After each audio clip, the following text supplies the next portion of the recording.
We'll be taking care of PV every day. Taking care of PV every way. We've been taking care of PV. It's all ours.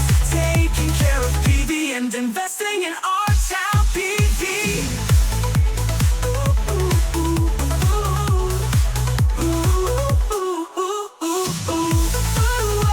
We'll be taking care of PV. Thank you for joining us for this next PV in Focus episode, and I am so excited to be joined today with Ryanne Crary with our Parks and Recreation Department. Welcome, Ryan. It's great to have you. We are out on site, and this is not a green room where we've got a backdrop. We're actually literally out at the urban forest lakes here at Mountain Valley Park, a beautiful spot in our community. Oh, yes. So it's great to have you out here today. Well, it's great to be here. Thanks for having us. Awesome. So I kind of kick this off, and I know you've got some props, so this is going to be a kind of an interactive. So if you're just listening, you're not going to be able to see the props, but if you're watching the video, you'll get to see some of the things that Ryan's brought with us today. So Ryan, tell us a little bit about your position in Parks and Recreation, and how long have you been with the town of Prescott Valley? Yes, so I'm currently the town of Prescott Valley's outdoor programming specialist. I've been with the town for about 3 years now, previously with events, but lately they just kind of let me off my leash to do outdoor stuff, and I'm really grateful for it. And I just kind of run any nature and outdoor programming we have, whether that be for children, for older adults, and that's pretty much the gist of it. So awesome. yeah. So you've been unleashed Yes, with quite literally, programming. yes. Awesome. Well, that's great. So what drew you to Parks and Recreation? I mean, it's a department that oftentimes it's people that are very passionate and they love what they do, very excited about what they do. So what drew you to that? Yeah, so I've been in the field for about 14 years now. We started whenever I was just 14 at a local camp, and ever since then it's like, wow, you can actually get paid to play, quite literally. And it just stuck ever since then, going through different agencies, including Phoenix Zoo, and then went to ASU for Parks and Recreation. And then, ironically, I met someone from the town of Prescott Valley at a job fair at ASU, and he was telling me about their agency up here, and I fell in love, of course, and it's all history now. So nice. So did you watch Parks and Rec, the show? Oh, naturally, yes, okay. of course. All right. So for those that are listening and watching, so if you're looking for an awesome, fun job, this is definitely one to look at. Dream job. So awesome. Well, so July is Parks and Recreation Month, and it's a great opportunity to kind of celebrate and highlight all the work that all of our team members in Parks and Recreation are engaged with. So are there any special activities or recognitions, things that are going to be going on to kind of really celebrate what you guys do? Oh yes, we have a lot planned for the summer, especially because it is July. We have a bunch of giveaways, including new water bottles and just to stay nice and hydrated for the summer. We also have our famous squishy ducks, and I have a couple things that will be a surprise if you come check out our programs in our office during the month of July. Okay, so it's like an invite to come into the Parks and Recreation office and see what you have. Well, that's awesome. So we've announced that you guys recently just won an award, the Parks and Recreation team, and it's work that you're directly involved with. So tell us about this really amazing new recognition, this honor that our town and the Parks and Recreation team have received. Yes, so it was awarded through the Arizona Parks and Recreation Association, a long-time agency in Arizona that just supports Parks and Rec agencies. And we were awarded the Outstanding Educational Program Award, which highlighted our nature outdoor programming. And we wanted to highlight our night hikes, nature navigators, PV trekkers, and those are just the main ones we have going on. And what's great about this award, I mean, it's always nice to receive award and recognition, but it means a lot more to our agency in the town because we are being recognized, we're getting highlighted, and that goes a long way for grant opportunities, partnerships, sponsors, and people who maybe want to realize, oh, this is happening here. You know, we're more than just a park. We actually have 1 million programs going on that are free and super affordable. So it's just a great way to let our agency shine and show the public that we're here and we want to serve them. Congratulations on you. that. I know a lot has gone into that, and there's a whole team behind you that are engaged and involved in this. And so, but you were definitely a lead in that. So is this our first statewide award for the town of Prescott Valley's Parks and Recreation Department? It is, yes. So it's our first one, definitely not our last though. Not our last, right? Yeah. All right, that is awesome. So that's really a special thing. And I really appreciate it. I love that you guys are already thinking about, what could we do to enhance our programs and our services to our community, and where we could, earn some additional recognition for the things that we're trying to do for the overall, residents of our town. So this award is on some of our outdoor recreation programs. Tell us a little bit more about those programs. I know you've got a number of different things that you do. Oh yeah. Anytime when I visited your guys, the offices, there's always a lot of different, displays. You've got animals there, so insects. One great thing is that we do have a bunch of great interpretive tools.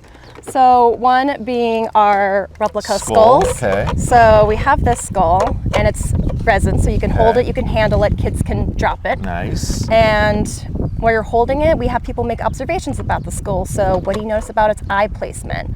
Maybe its teeth. What kind of animal does that tell you it is? So why don't you take a guess? So forward vision, with the snout. So. And he also has some sharp teeth up front. Very sharp But what's teeth. interesting is he has some flat molars back here. So what do we think he eats? Meat. Maybe meat, but he's got these flat teeth too that are really great for vegetables. So vegetable, yeah. So maybe he's Definitely. an omnivore. Omnivore, You can find him out in the woods here in Prescott. Okay.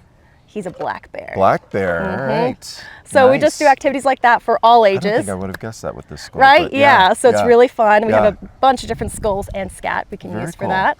And one of our most important resources is my coworker here.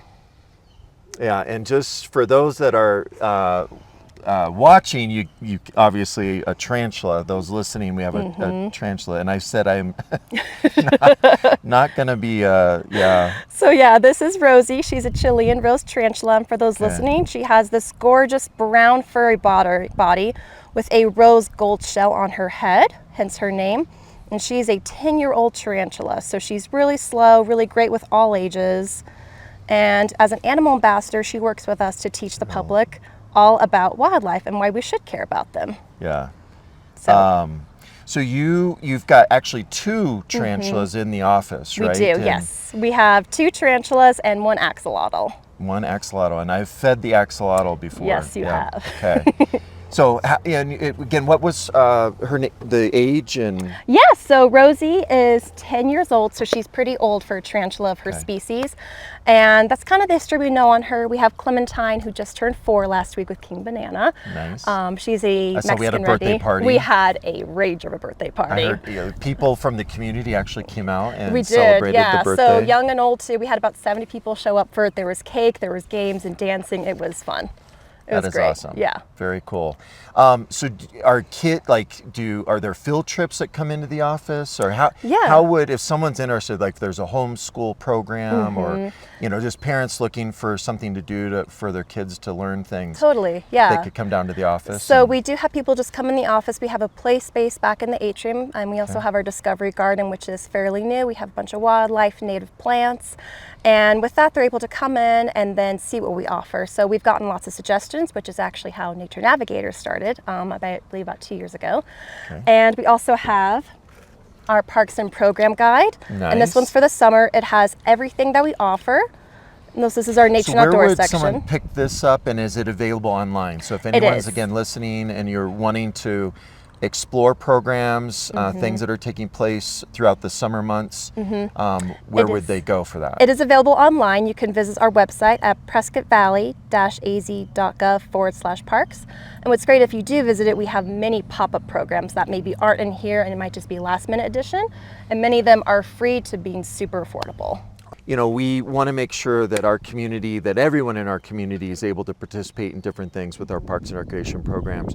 So if there's, someone that has, not able to afford a program, are there scholarships or discounts or other ways that people can participate in some of these things? There is, yes. We do try to keep many of our programs and events accessible and affordable for all groups. So we do have a Play It Forward scholarship where participants can apply for it, and if they are accepted, they're awarded a scholarship. Right. And that's a great discount on programs that we do offer that you have to pay for.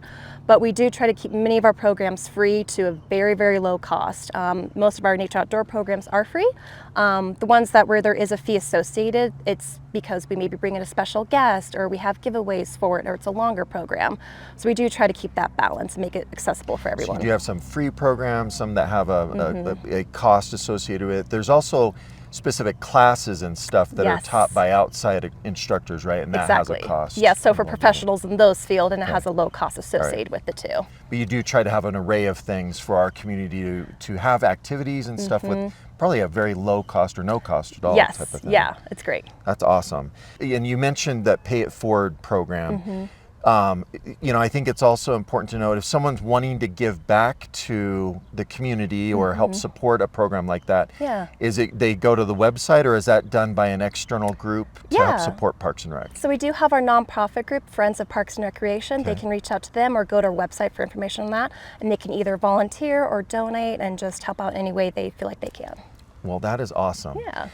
Well, we're almost going to be running out of time, and I wanted to kind of end with, you know, apart from all of the unique programming, the outdoor programming that you have, and I also know that you do hikes, guided hikes and whatnot. Yeah. So we're really trying to promote that in our community. So if anyone's, again, listening and you're looking for ways to get out into nature, but also meet people, these are a great way to do that. There's both day hikes and evening hikes or night hikes type of thing.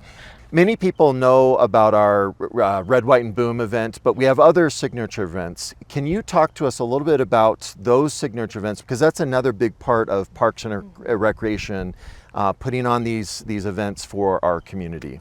Exactly. So we do have our 4 signature events throughout the year. We have our spring, summer, fall, and winter, of course. And they are free, and we do have many activities that are also free with the event. And what's great about it is it's for all ages and all abilities too. So whether you just want to come for a casual concert, you can come check it out, then leave before it gets busy. Or if you want to bring the family out and get the kids tired for a day, head out to Harvest Festival where they can just run around the hay bales. Nice. So again, they're great, they're free, and we have a beautiful campus to celebrate with them. Well, Ryanne, thank you so much for joining me today, being out here in nature, a beautiful, beautiful place in our community, and really appreciate all the work that you do and the entire Parks and Recreation team.